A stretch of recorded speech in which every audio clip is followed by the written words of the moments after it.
I've had a lot of conversations over the years about how the cannabis market is structured, from licensing limits to pricing pressure. And I've always tried to make sense of it by comparing it to other industries, but I'm not an economist.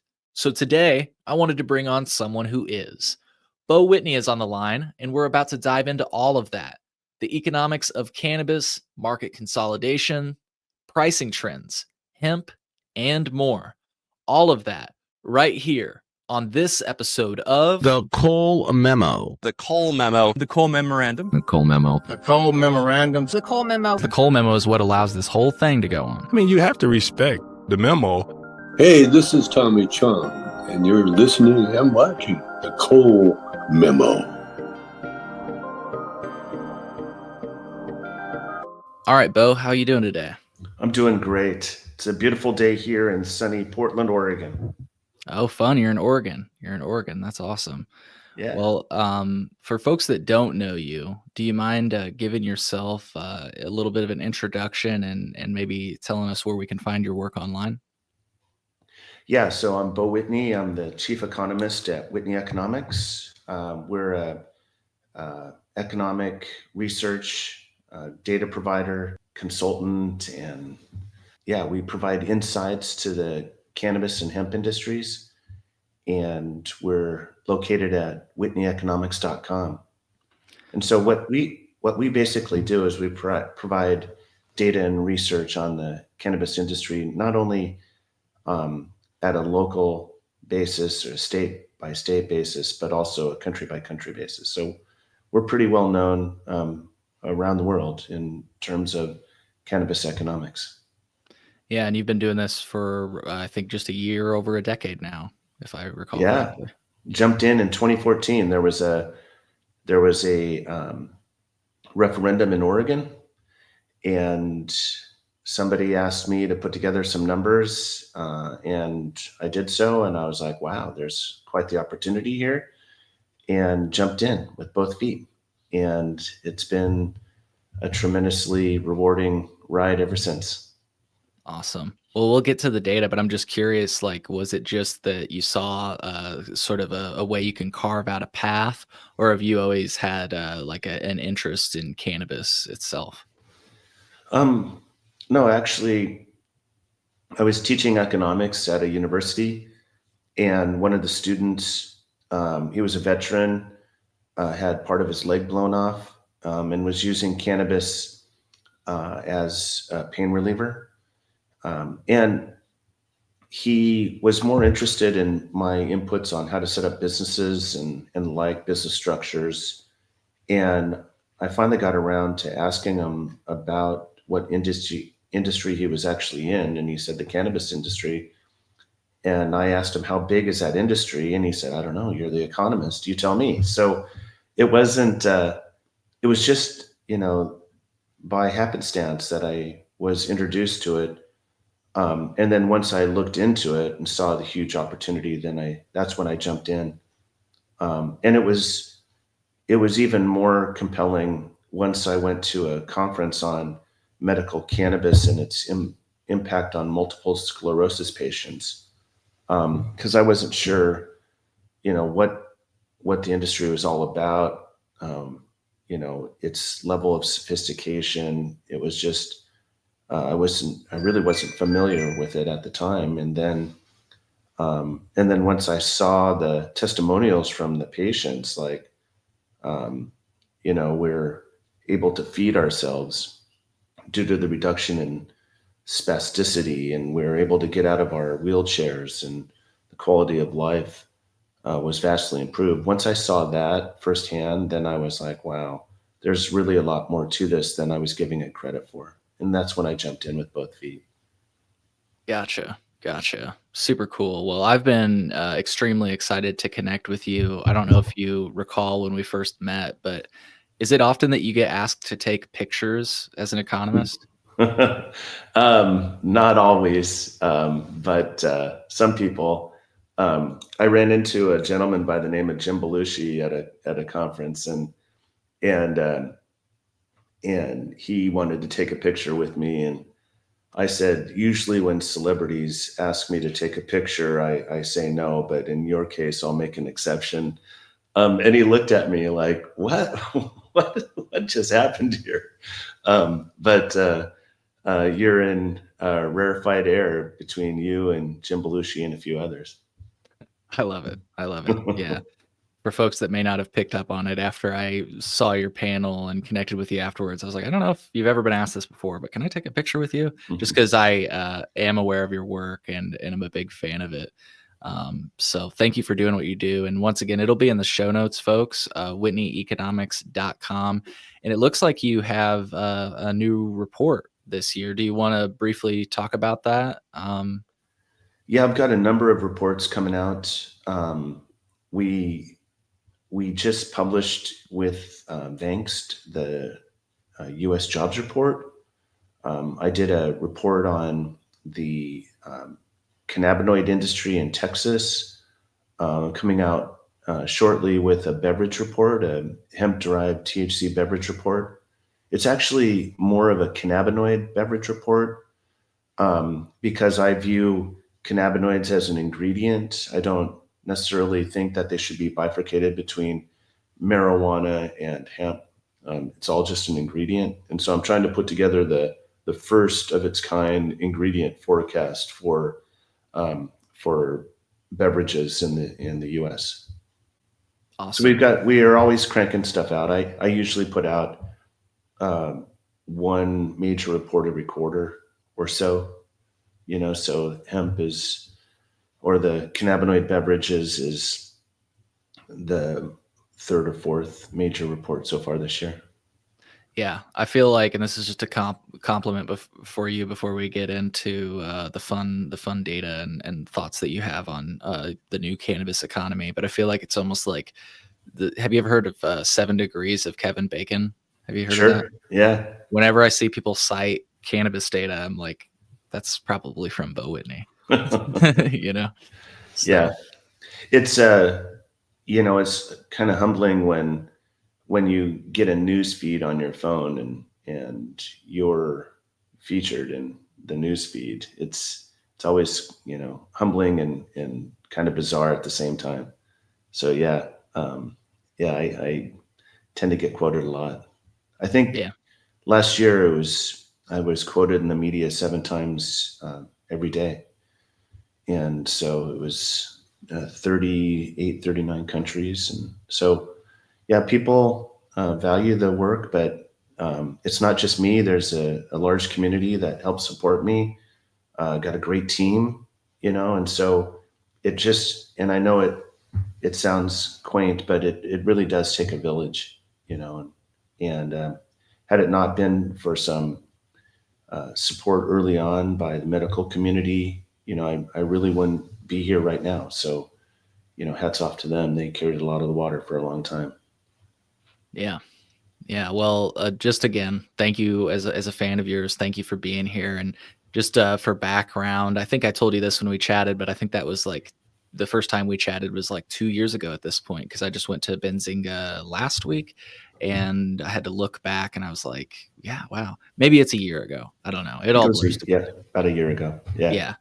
And so I've just been fascinated by how cannabis markets have taken shape over the years, watching what's unfolded in states like Oregon, Oklahoma, Michigan, my home state of Illinois, and others. You start to see patterns, but also some pretty big differences depending on the state.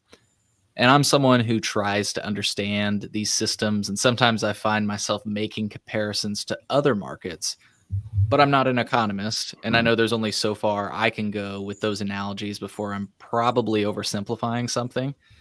So that's like why I wanted to have you on, to just help me better understand how these markets are developing and what's really driving the structure behind them.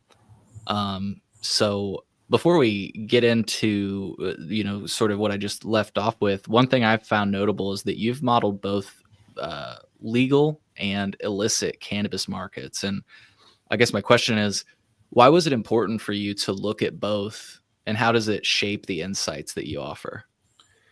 Well, a lot of people wanted to know about what is the total potential of the market or what is the future growth. And it's fairly straightforward to get the legal data, but it's a little less so for the total market potential or how much growth there is potentially in the market. And so we started looking at how to size the entire market.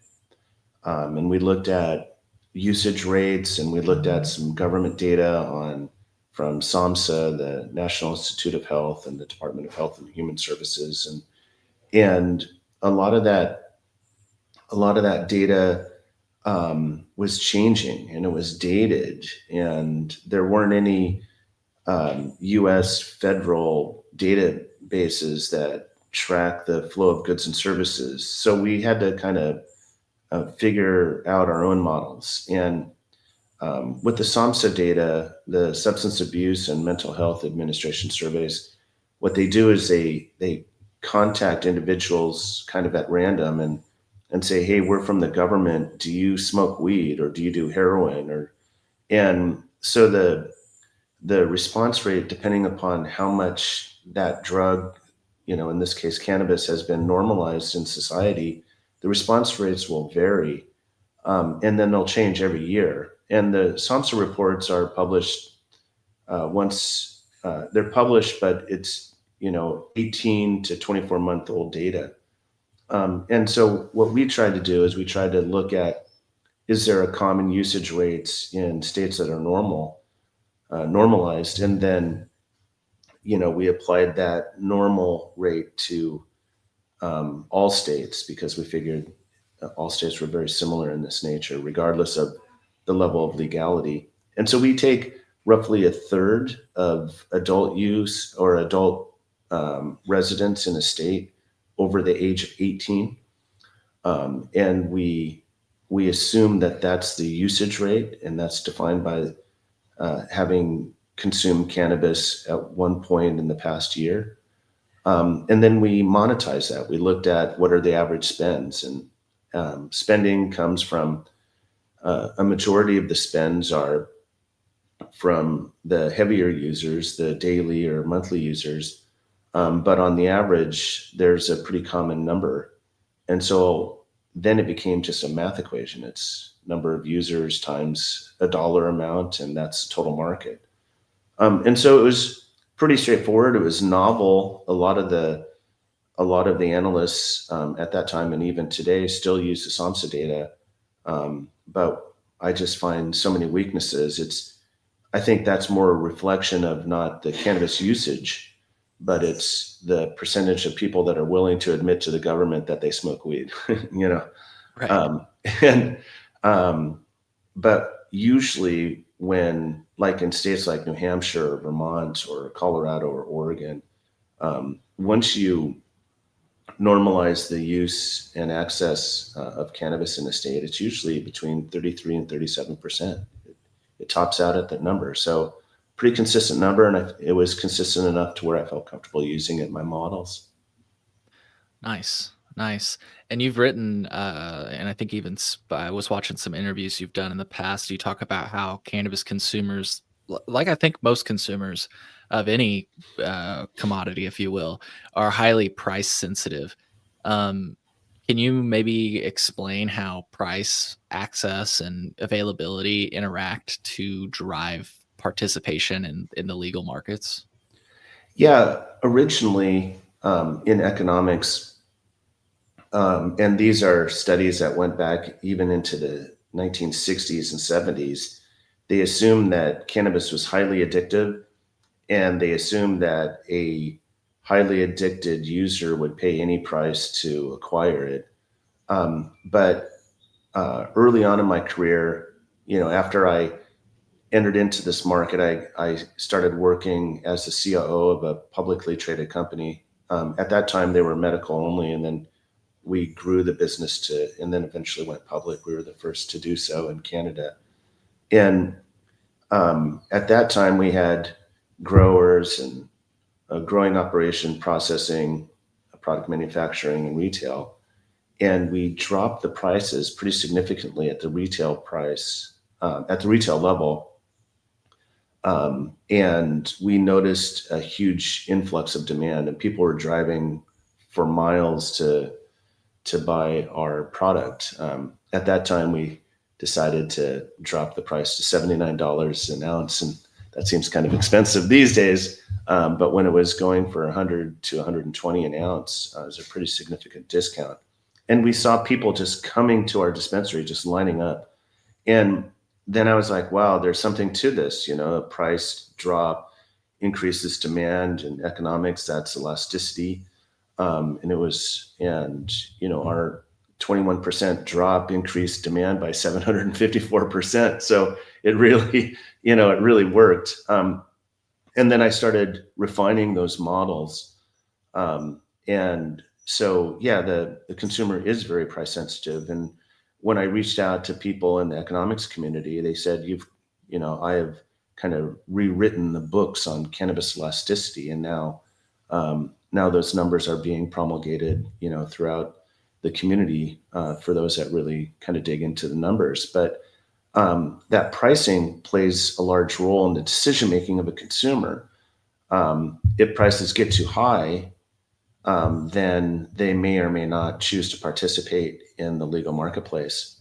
And early on, that one of the tax economists in Colorado allowed me to leverage one of his models in terms of assessing tax revenue and all of that, and do some forecasting. And I said, "What's wrong with your model?"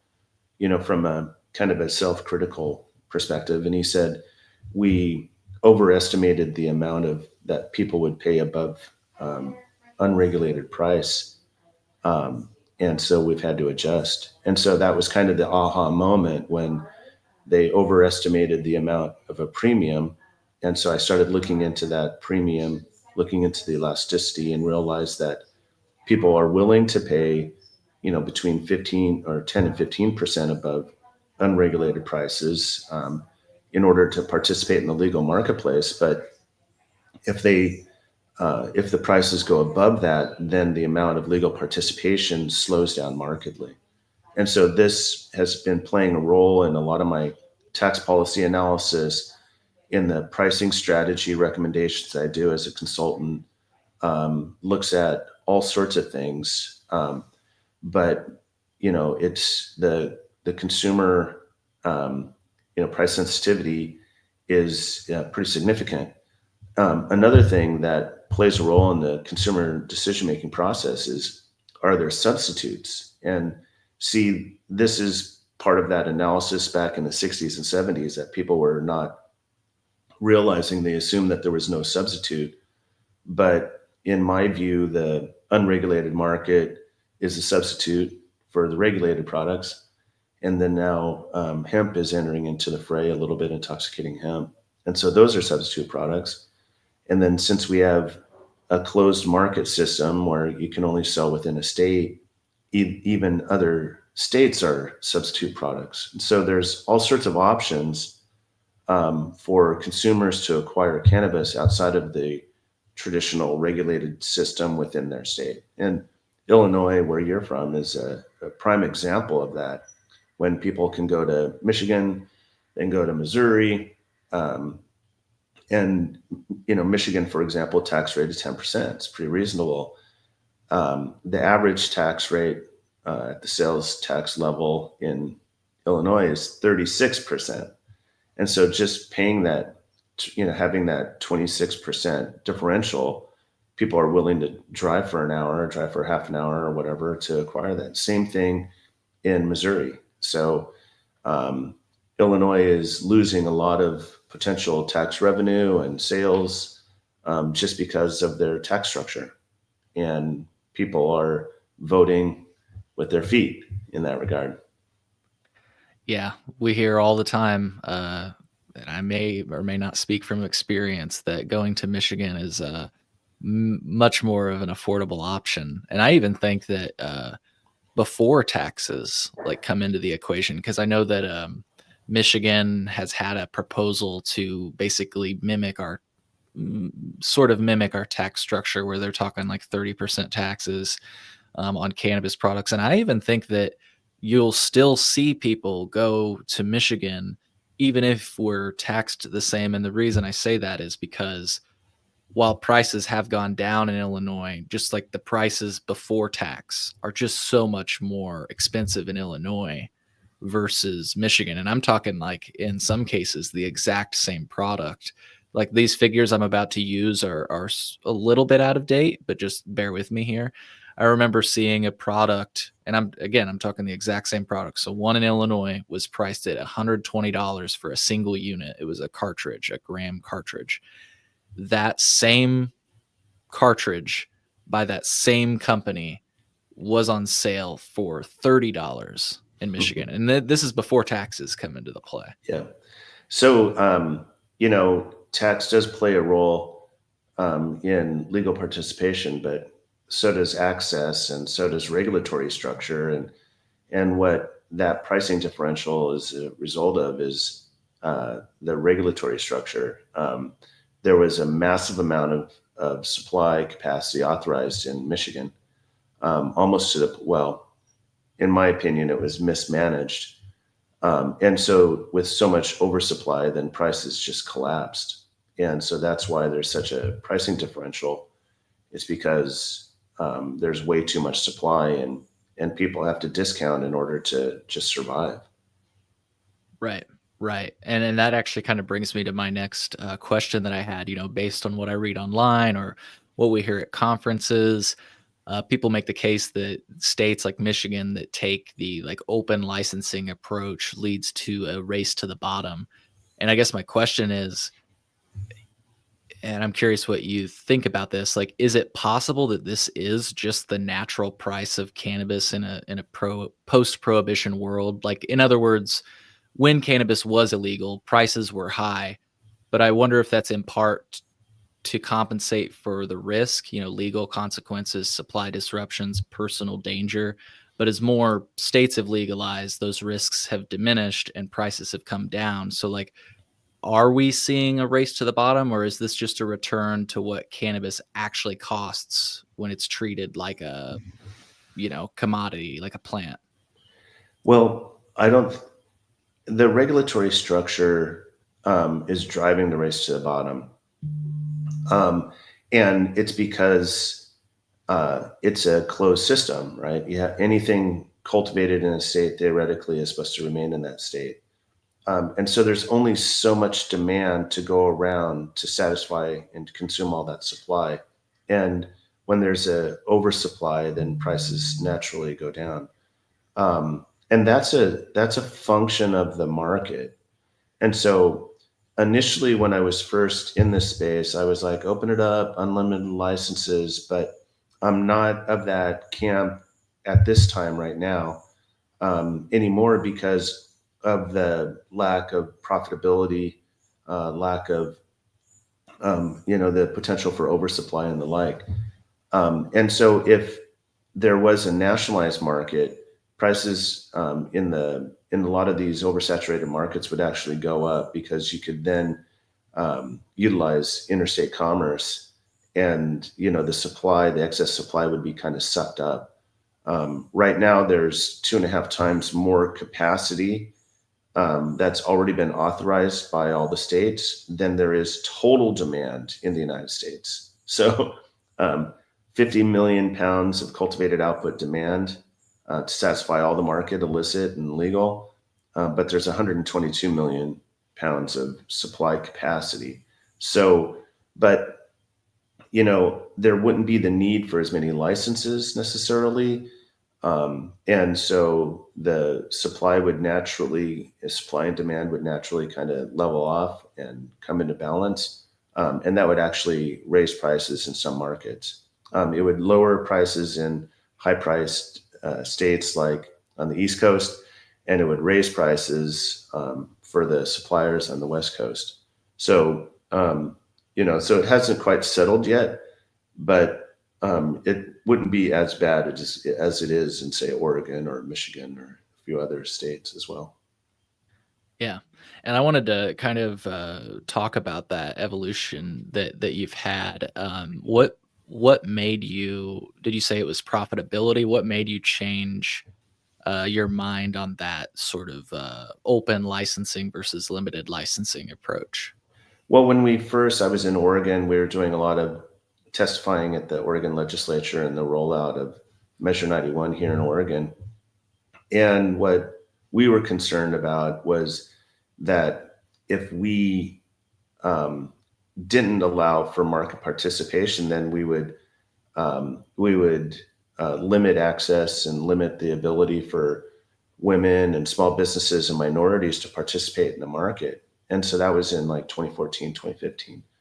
And so we're like, open it up. And part of the conversation was participation, and part of the conversation was about access to funding, because some states only allow for financing from citizens of that state.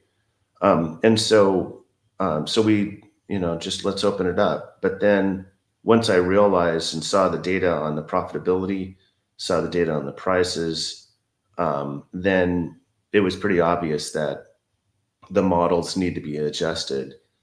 Now, a lot of the regulators haven't caught on to this. They haven't adjusted their structures since 2014.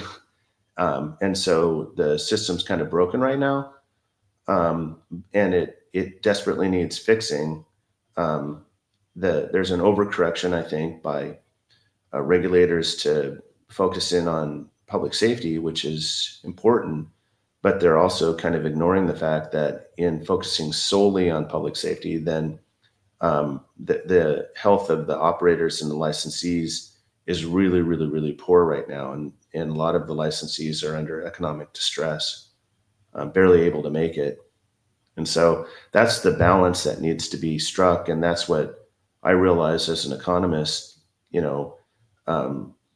after we realized the impact of unlimited license. And part of this was, just a natural evolution. I talked to the head of the Minority Cannabis Business Association, and we've had a long history of interactions in partnership with the MCBA. And they had just come out with a paper that said we need to limit licenses. And I was like, well, wait a second, that doesn't make sense. And through the course of a half an hour conversation, it was like, oh, okay, I get the limit versus unlimited, but I think the limits that they were suggesting were a little bit too strict.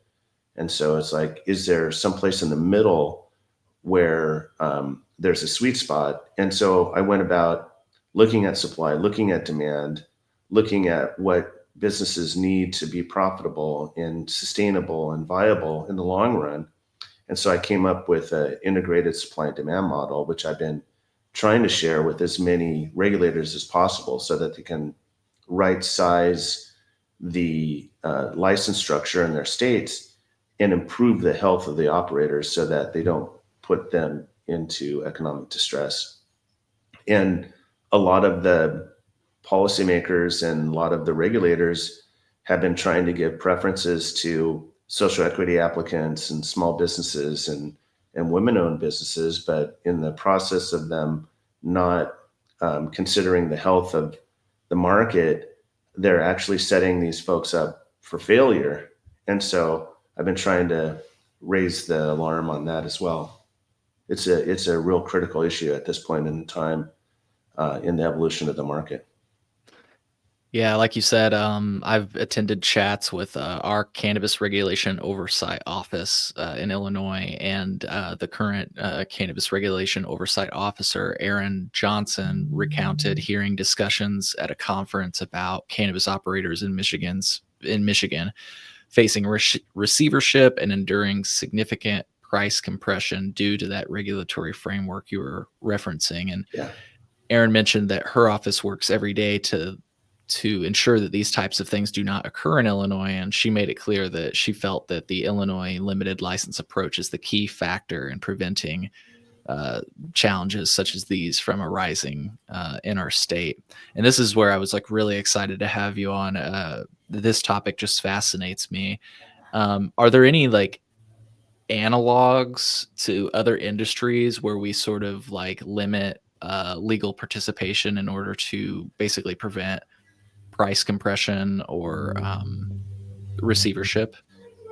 Well, right now, um, well, one thing that we track every month is revenues. Another thing that we track is patient counts. We track business licenses and the like. And in 2024, from January to December, there were roughly 900 fewer licenses across the United States than there was at the beginning of the year. And it would have been closer to 3,000 had California not increased the number of distributors and wholesalers licenses that they'd issued. So 3,000 is roughly 10% of the licenses. And that's pretty alarming. And so I don't think that any one market has actually found the golden ticket or the way to solve all this. Nobody's developed or deployed an effective model. But typically, when in other industries, when there's high taxes, it's meant to dissuade participation. But in this industry, it's more to drive revenue for the state. Right. And so this is kind of unique. Taxes are either intended to incentivize participation or disincentivize a behavior. And the regulators and the policymakers have got this all upside down, in my opinion. They're raising taxes, which normally, like with tobacco, if you raise the price and you reduce the number of smokers. But when they raise taxes and it reduces the legal participation, then they're like, well, what happened to all this tax revenue that I was hoping for? And so their knee-jerk reaction is to raise taxes again, which only serves to exacerbate the decline.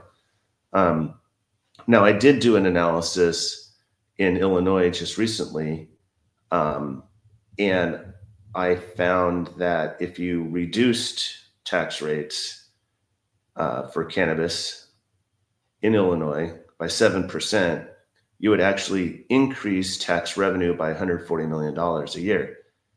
So it seems counterintuitive, but if you reduce taxes, it incentivizes more participation. That more participation results in more sales.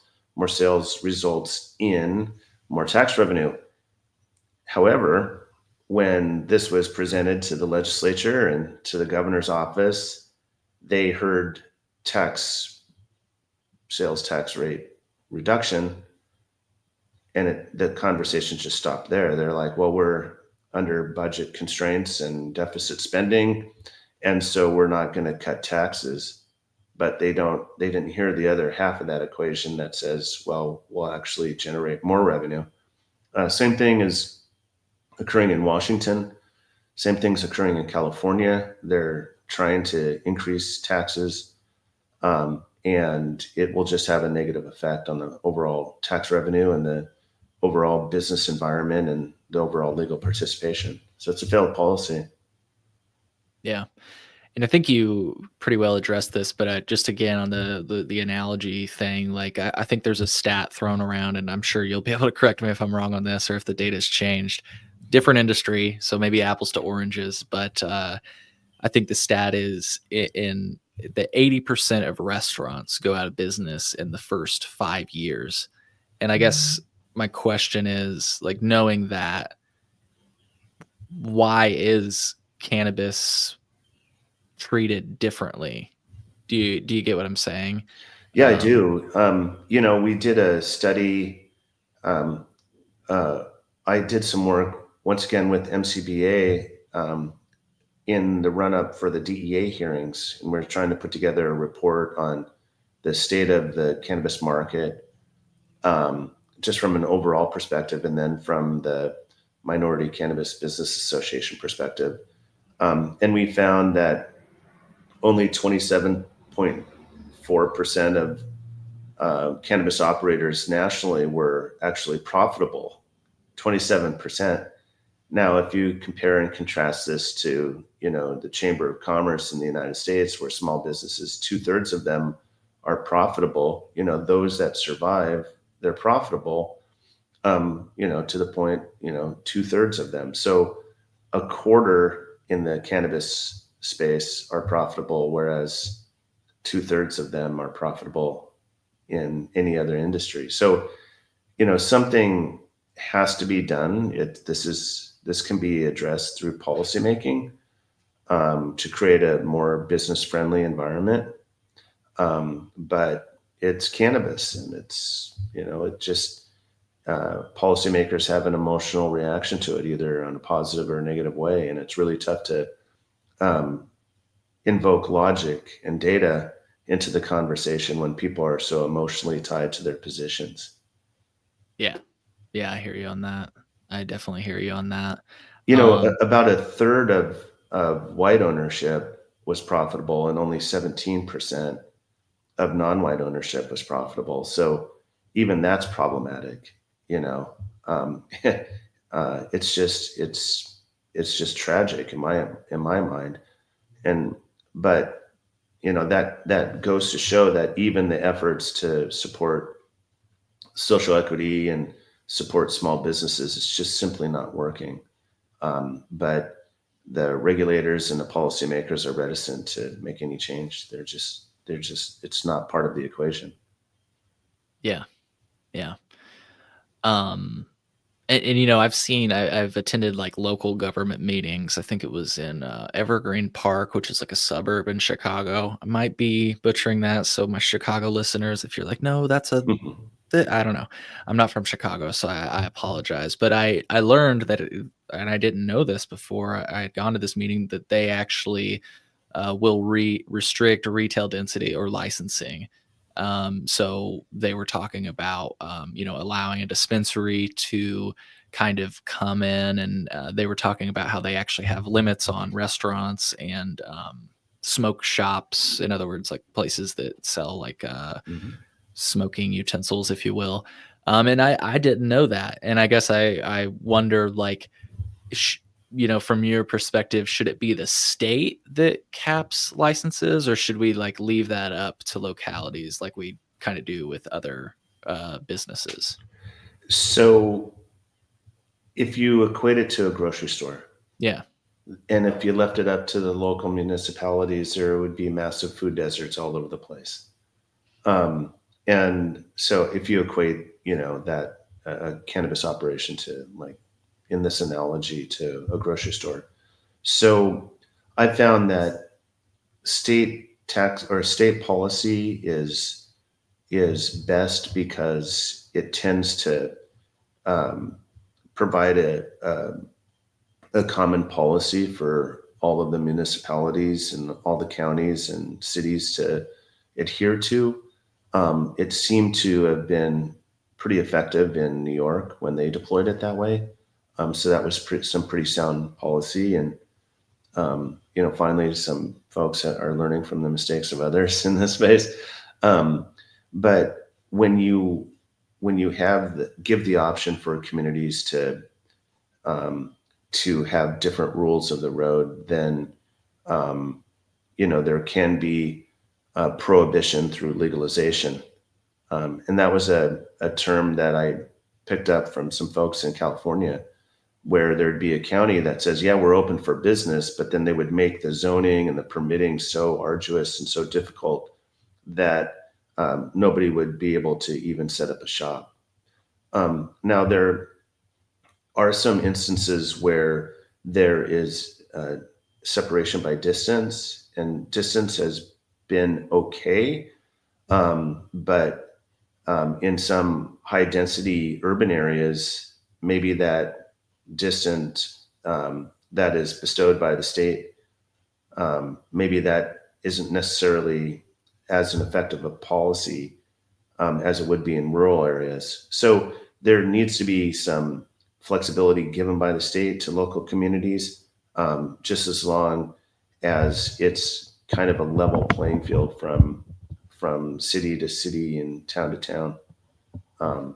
Otherwise, you'll just run into food deserts. I think 29 of the 50 some odd counties in California don't allow for the sale of cannabis. And so you've got a lot of these counties that aren't receiving any of the tax revenue. They're not seeing any of the economic benefits. They're not providing any economic benefits to their citizenry. But they're also, by opting out of cannabis, they're opting into the illicit market. And so a lot of these public policy objectives, they seem to run in conflict when you have these severe restrictions on cannabis operations. Yeah.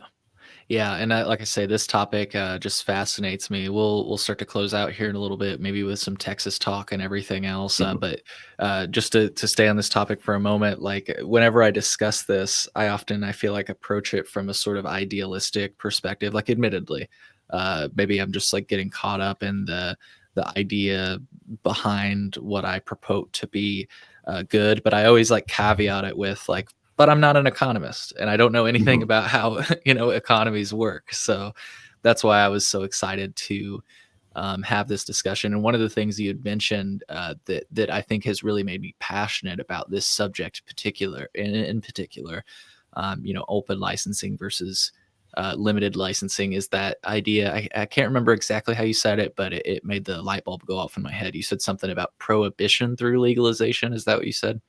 Yeah, yeah, Yeah. exactly. Yeah, and so, like, Michigan is a different story because I believe they have made it so that, like, let's call it unlicensed cannabis activity, and I could be slightly wrong on this, but I remember reading somewhere that, like, for the most part, if we're gonna call it unlicensed cannabis activity, it's treated as sort of a misdemeanor. In other words, it's, not a criminal offense per se. It seems like it's more proportionate to, like, what the crime is. But in states like Illinois, I've become fascinated that I've talked to defense attorneys and others involved in law, and they say that law enforcement is still like the primary enforcement mechanism. So if you're selling small amounts of cannabis, I think over 10 grams, if you sell over 10 grams of cannabis in Illinois without a license, it's a felony.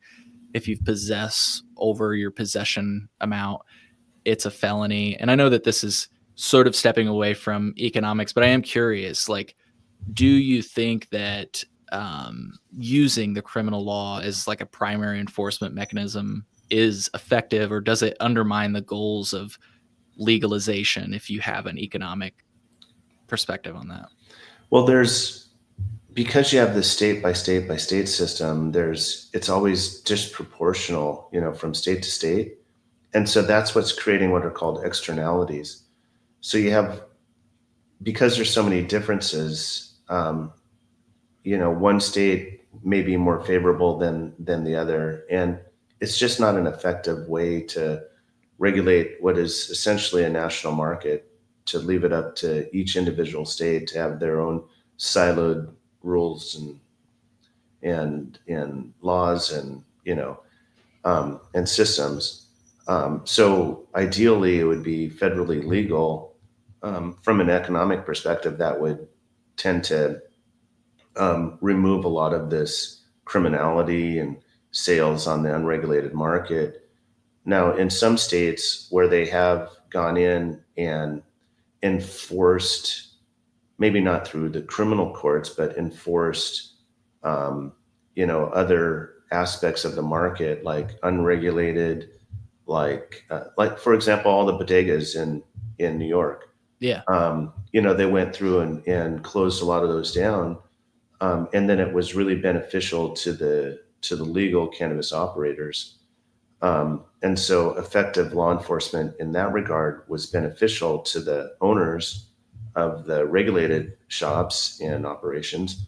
And it was also beneficial from a consumer safety perspective because that the products that are regulated and tested are assumed to be safer than those that are not.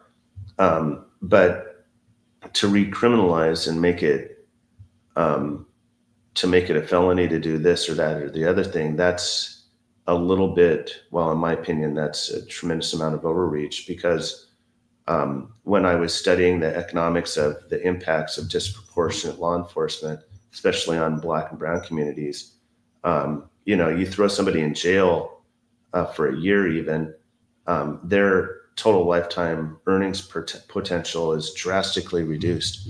And so, you're relegating these, for nonviolent crimes, you're relegating these folks and capping their true potential. And that just doesn't appear in my mind to be what justice is all about. Yeah, and to your point, sort of again, what kind of drove my passion on this particular subject is the Chicago Tribune found, and research from the University of Illinois backed up the data that the Chicago Tribune reported on, that arrests for cannabis in Chicago persist primarily in areas without dispensaries. And it just so happens those same areas have always borne the disproportionate impact of the war on drugs. So it's almost like the cycle continues while we say we're addressing, social equity. Yeah, I did an analysis of Indiana a number of years ago, and there are some counties in Indiana where if you're Black, you're 18 times more likely to be arrested for simple cannabis possession than you would be if you were a white person. 18 times.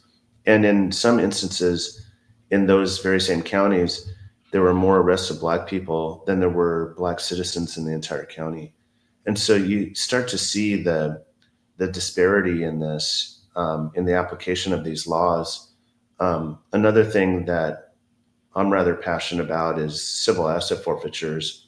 Originally, they were intended to address cartels and to confiscate their boats, that they were using to smuggle in from, Mexico or Central and South America in particular. But then that's been also applied to folks in the U.S., and to the extent that it's like a $6 billion source of funding for law enforcement. And even if you're found innocent, you don't get your money back, you don't get your property back.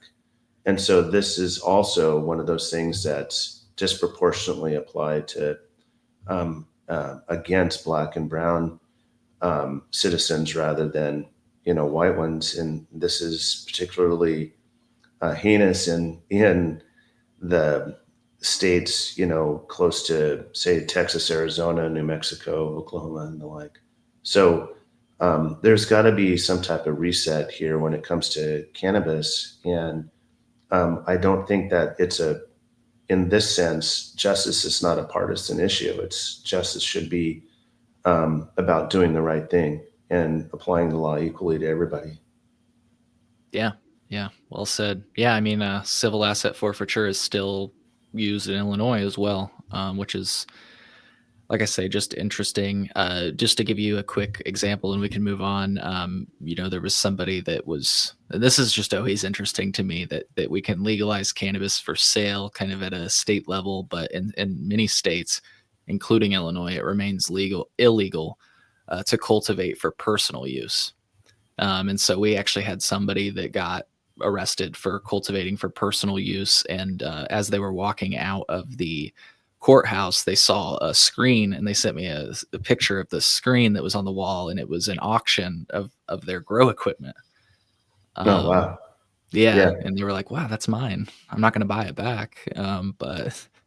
Yeah, there was a case that I worked on as an expert witness, and law enforcement flew in a helicopter 2,000 feet above a field and said, "We smell cannabis, we smell marijuana." And then they brought in law enforcement and armored personnel carriers and destroyed the property basically, and then seized this guy's all of his money. And I mean, it was just like, it was really over the top. And like it was the negotiations with law enforcement are still ongoing on the civil asset forfeiture. But in most of the cases I've been working on as an expert, we've been able to get monies back, and that's very, very rare these days. But hopefully it'll get better. Now, I was at a conference of cannabis regulators just recently, and there was a panel on national policy, and I said, "Is in any of the national policy reform conversations on Capitol Hill, is there any discussion about revising or eliminating civil asset forfeitures?" And their quite frank answer was no. And that was it. So it's not even on the radar, but it's a tool that's used very, very aggressively by law enforcement. Yeah.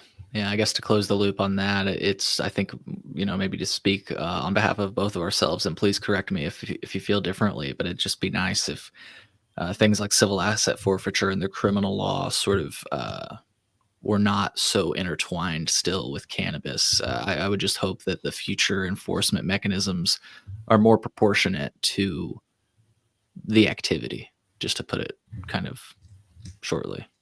Yeah, I could see if you have 100-foot long yacht that you're carrying 15 tons of cocaine in, I could see that. But if somebody's driving and they've got a couple of pounds in the back of their car, come on. Right. Or an example that actually Jim Belushi gave it. You were there when I sort of asked him a similar question. I said, do you think there could be a better enforcement mechanism than the criminal law? And he described a situation that he saw in Oregon where there was like human trafficking involved and forced labor. And I'm like, okay, well then that is a different Yeah. that is a way. I agree in that case that the criminal law should be enforced, because like the cannabis cultivation itself, I don't view as a harmful activity. But if you're forcing people to tend to your crops, like, yeah, that we need to send people in and help those people out, Yeah, in Oregon in particular, they passed a law that allowed the governor to call in the National Guard to enforce hemp policy. The National Guard to enforce hemp policy. Now, hemp had been decimated in Oregon. At its peak, there was roughly 65,000 acres, and now it's about 2. So it's down 98% or so in the number of acres licensed.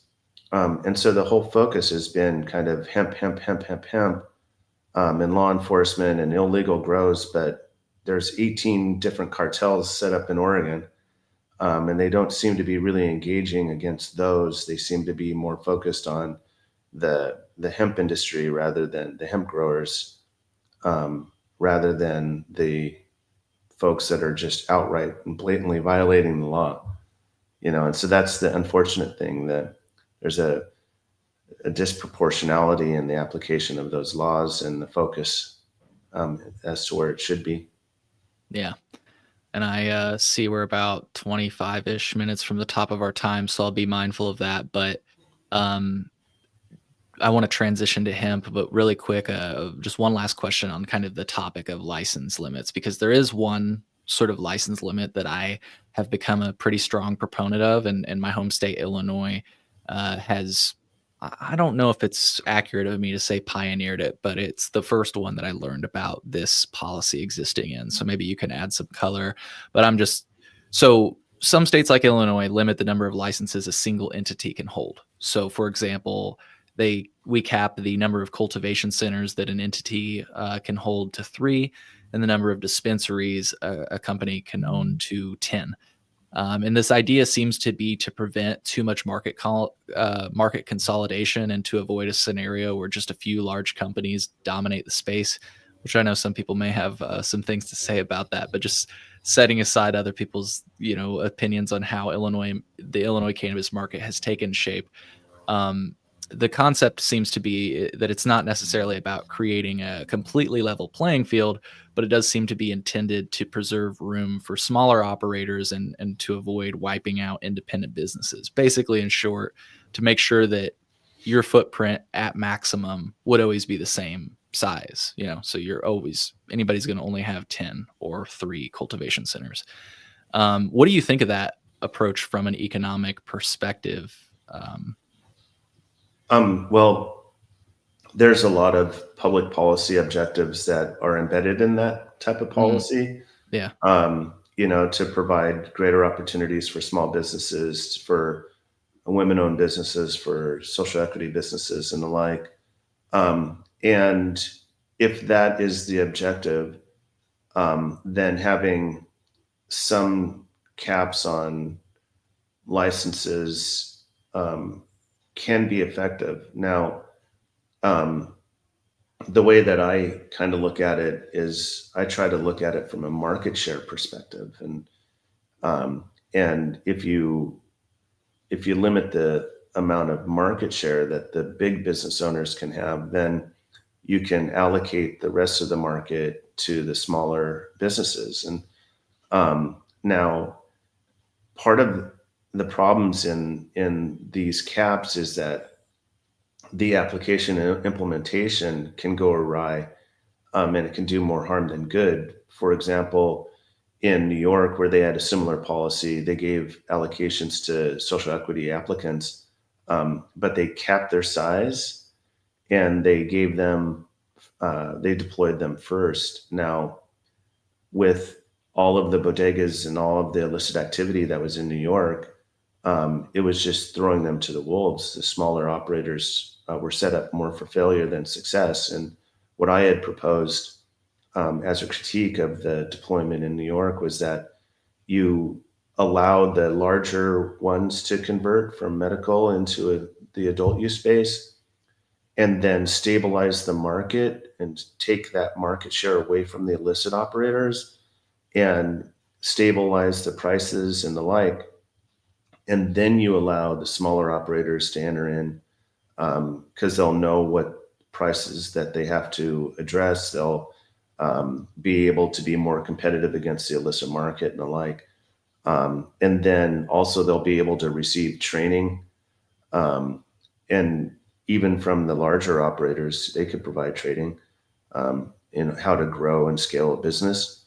And then also it'll allow the smaller operators to get capital, because capital, when you're a smaller operator, it takes a lot longer to acquire than it does as a larger operator. So to a certain extent, caps of this nature are okay. But if you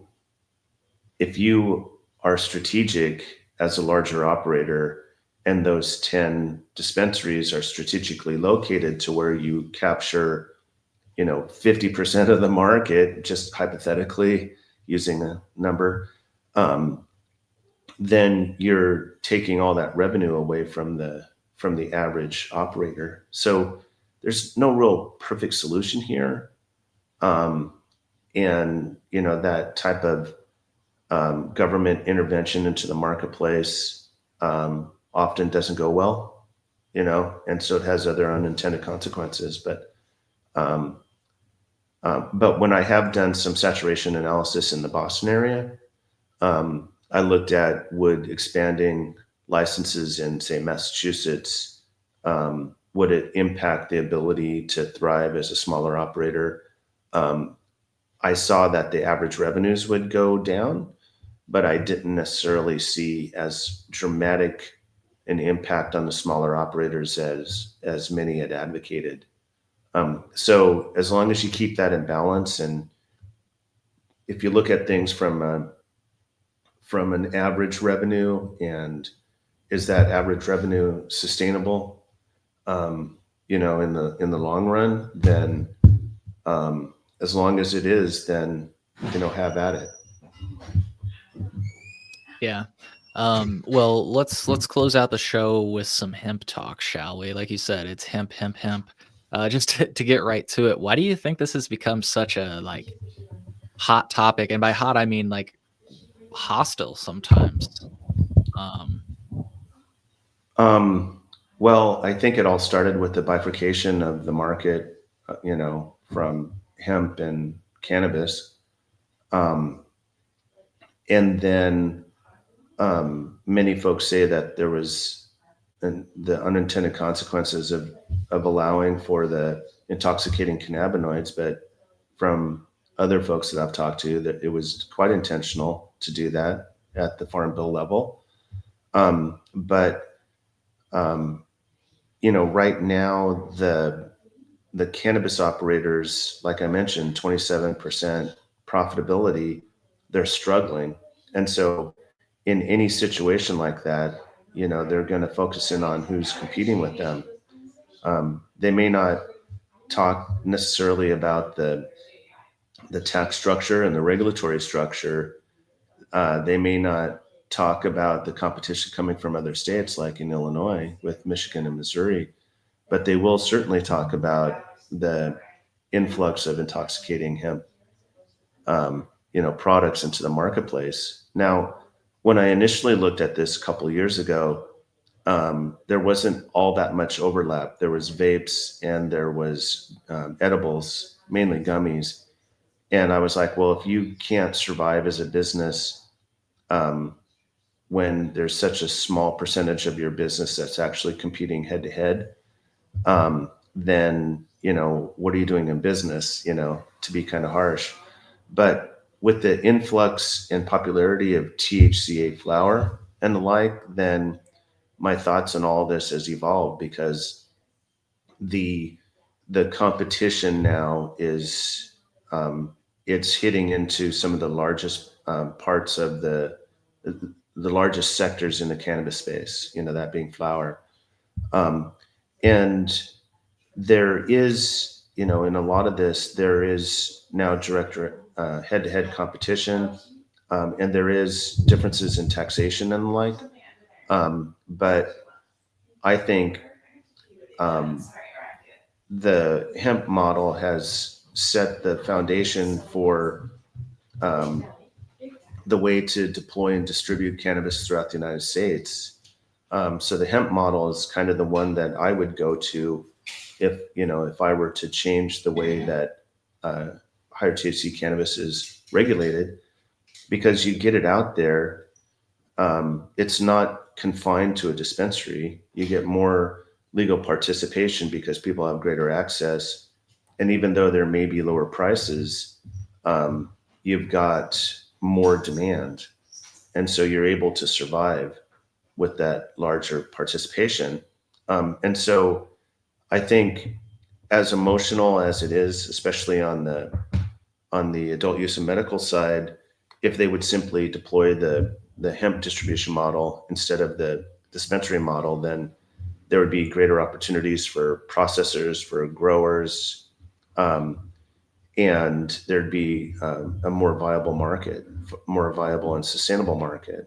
But for right now, something has to be done. Now, where I think the policymakers and the regulators have dropped the ball is that you could very easily regulate this at the product intention level. So if the intention of the product is to get you messed up, get you intoxicated, then regulate it. So, but right now it's policymakers are just saying it either is we're not going to touch it, or we're going to treat it like a Schedule 1 drug and recriminalize it.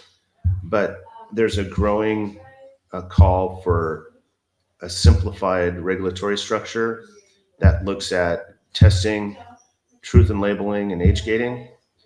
And if you go with that and distribute it out to the masses, then that's a more viable working solution that is beneficial for the hemp industry as well as the higher THC cannabis industry.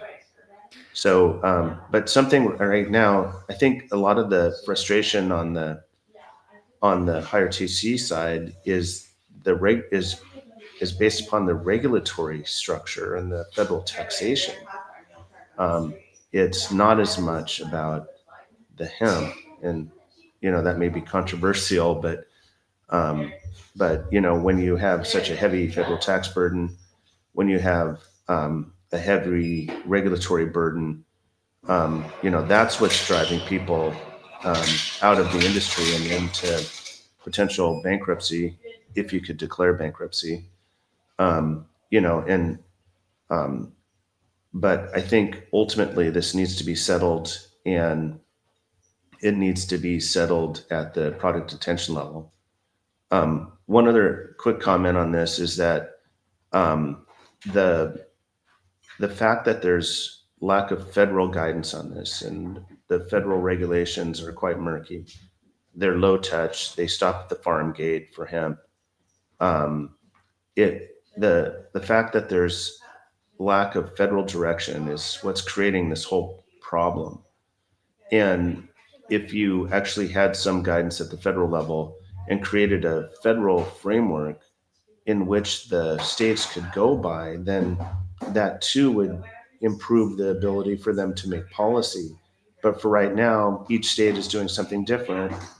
And as a result of that, it's creating all these externalities from state to state to state to state to state. Um, you know, and so if, as a result of that state by state framework, it's just it's having an impact not only on the the intoxicating cannabinoid sector, but it's also filtering into the fiber and grain sides, and that's problematic because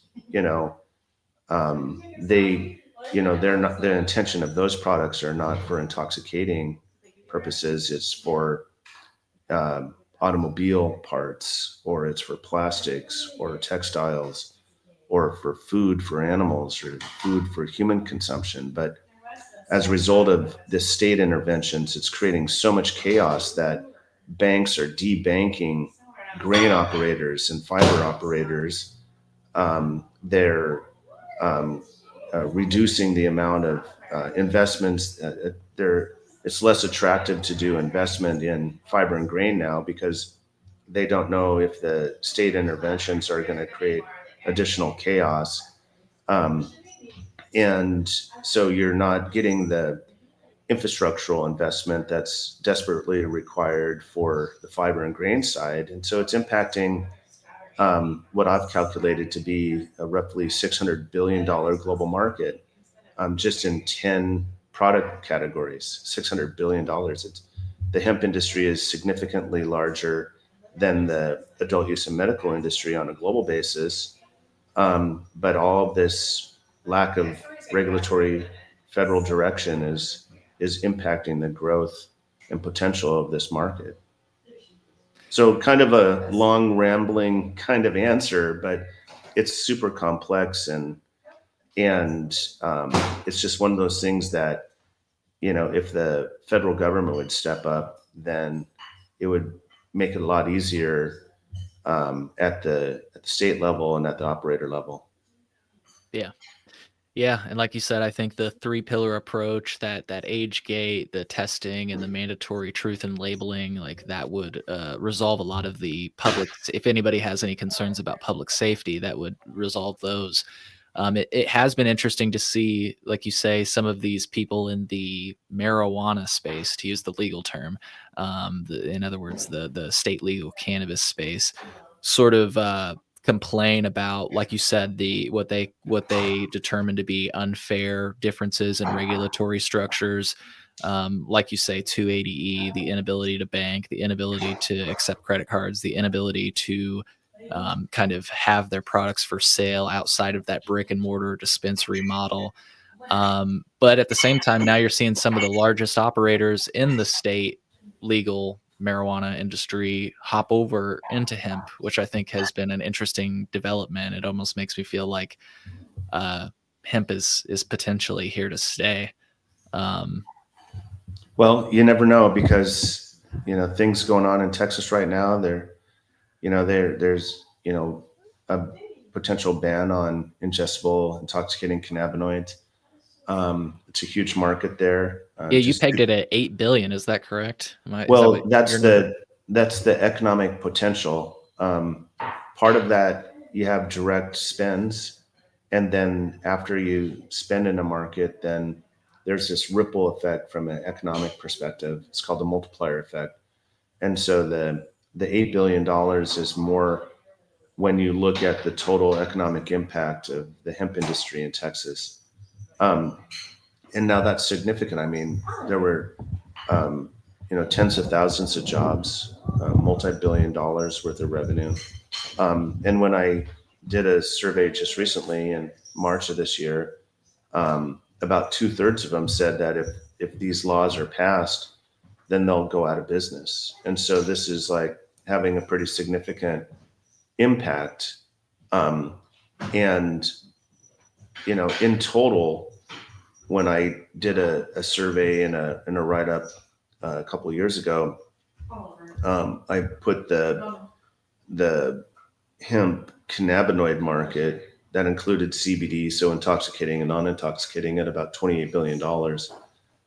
And with the multiplier effect, it's really a $70 billion economic impact on the US. And so my question has been to a lot of these policymakers is like, what problems are impacting the US to the extent of a $70 billion bill? And nobody can really seem to answer that question when it's put in those types of terms. And so a ban that has been proposed, say, for example, in the United States House of Representatives, that would decimate the entire hemp industry. And so is the public policy objectives worth $70 billion? And I'm just not seeing it. When I asked an FDA official in public, on the record, at a hemp conference, whether or not there was really a public safety crisis associated with hemp-derived cannabinoids, he basically said no on the record, and that it wasn't a significant enough public safety risk to justify FDA intervention. And so a lot of the narrative out there has been, public safety, and but even when I've talked to regulators, they can't tell me what percentage of products in the market are tested versus untested. And so there's really no data out there. So a lot of this, once again, is policy based upon emotion rather than policy based upon data. And so I'm trying to do my best to contribute data into this conversation so that people are grounded. But even that, can be controversial at times. There's been people throwing darts at me on social media for that large number and how I'm promoting the hemp industry, which I'm not. We don't take a position on these things. But then also there's other people that are taking shots at me for my data, because I'm like facilitating law enforcement. And then state attorney generals wrote a letter to Congress using my data, but didn't cite me, and kind of had a ethical issue with that. But they're promoting a complete and total ban on these things using my data as well. So people have been using my data differently, even though it's the same number, And so it's been kind of interesting to see it. But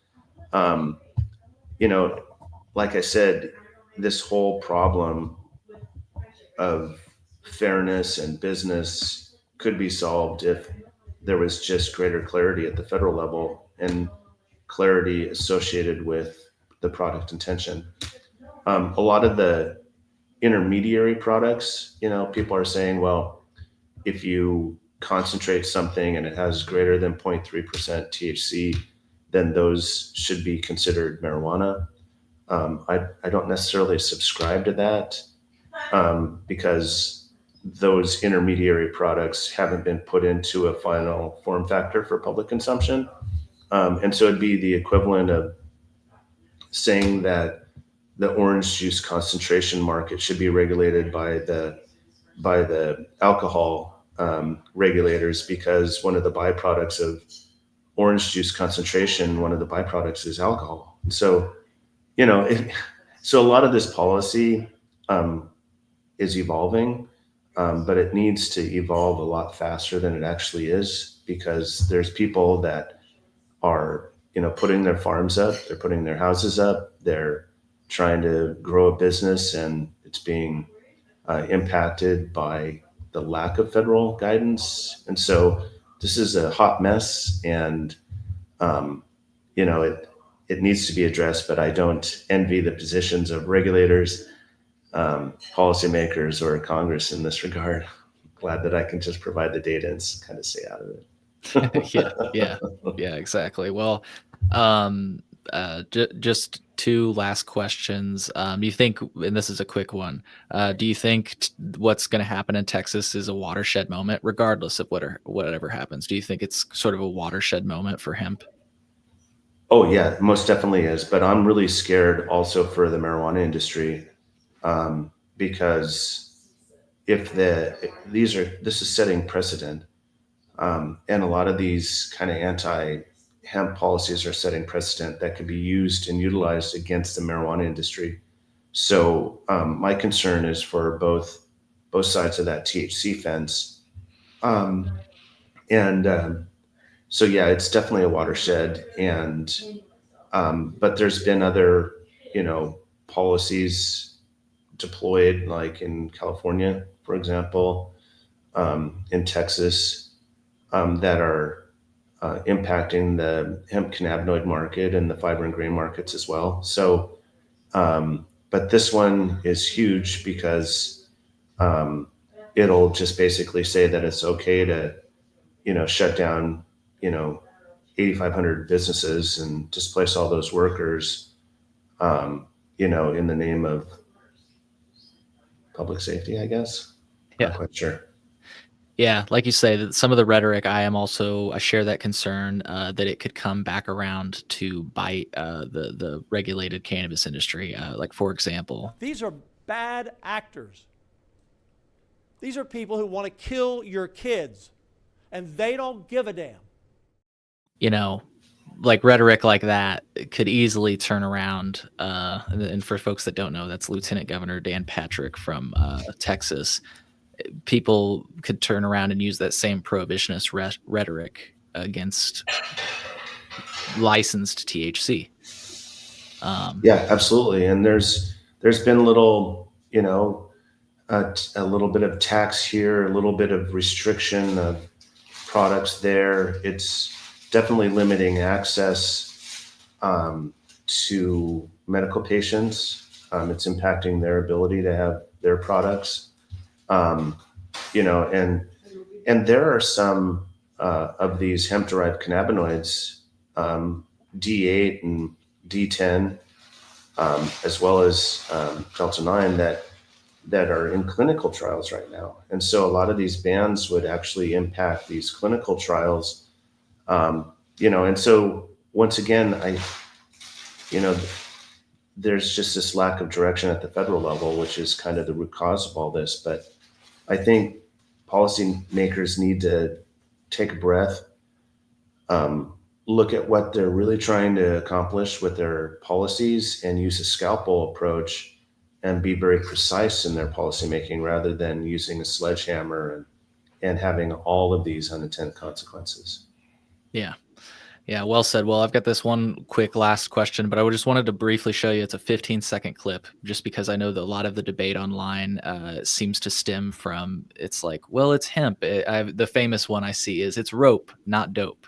And I, on their face, I like agree that, historically, if you were to ask me what hemp was, I would tell you it was rope, not a consumable product. But here's a clip from the 1990s, and it's not like this is a smoking gun or anything, but I just think it's interesting to hear this clip from the 1990s. Listen closely. Here we go. Most of this week's program is about a common plant, hemp. Hemp is a plant that has been illegal to grow in the United States since 1937. One of the uses for the hemp plant is marijuana. There are also many other uses for hemp, including making paper.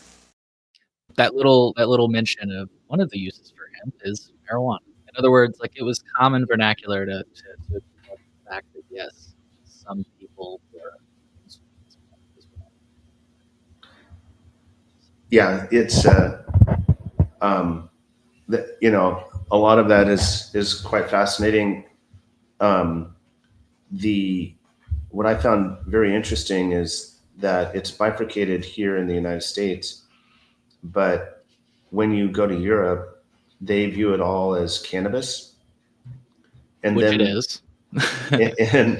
and then then they take a practical approach to their policies, saying if it's intended for this, it's regulated one way. If it's intended for that, it's regulated differently.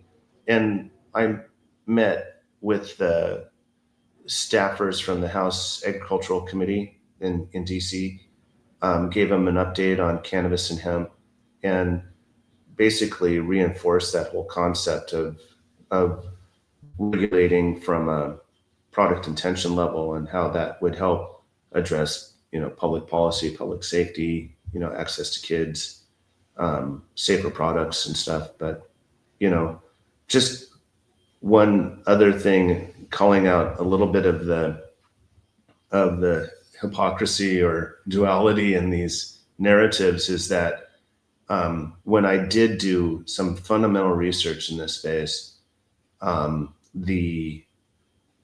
this goes also to talking about how these policies could come back to hurt the cannabis space. When I did some intensive research on the manufacturing of cannabinoids, I found that they tested their products at the input level, mid-process, at the homogeneity level, at the end level, and then right before they shipped to the consumer. And so, it wasn't uncommon to have things tested 4 or 5 different times throughout the process. Now, those are the products that are being called unsafe. The average testing on marijuana products is between 1 and 2. So, and there's testing fraud throughout the United States, which is a big problem. And it's been highlighted quite effectively online on LinkedIn.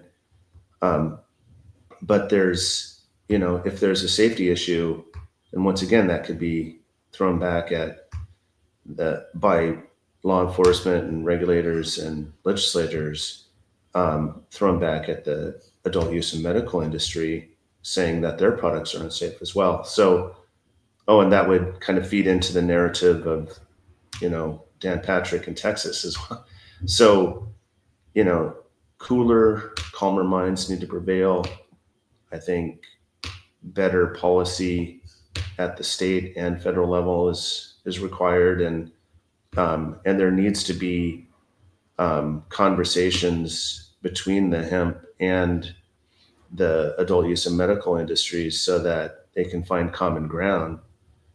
Because right now, because of the practicality of the policies in Europe versus the dysfunctional nature in the United States, the U.S. is ceding its leadership in this to other markets and other countries, and that's just a shame because there's so much potential here for the entire cannabis industry in the United States. Well said. And to your point, we've seen states, including my own state, institute oversight reference laboratories because of all the problems with lab shopping, inflated potency results, quality inconsistencies, and more. So, well, I could talk with you for hours, and I hope that we can do this again. I apologize for going a little bit over our booked time slot. My last question was just, did you have a good time today? Oh, yeah. I like you could talk about this for hours, and hopefully I wasn't too rambling, but No. It's Not my opinion. What we're dealing with is a very complex set of policies that engage the public. It engages the federal government, the state government, the local government, operators, and lots of communities. So super complex issue to discuss over an hour and a half period. Lot of content to unpack there. Yeah. Well, Beau, thank you. I'd love to do this with you again if we could find the time. I know you're a busy guy, but maybe we can find the time sometime to do this again. And folks, WhitneyEconomics.com. We'll have that link in the podcast description. I hope you found as much value in this conversation as I did. And we'll see you on the next one. Thank you again, Beau. Yeah, thanks for having me.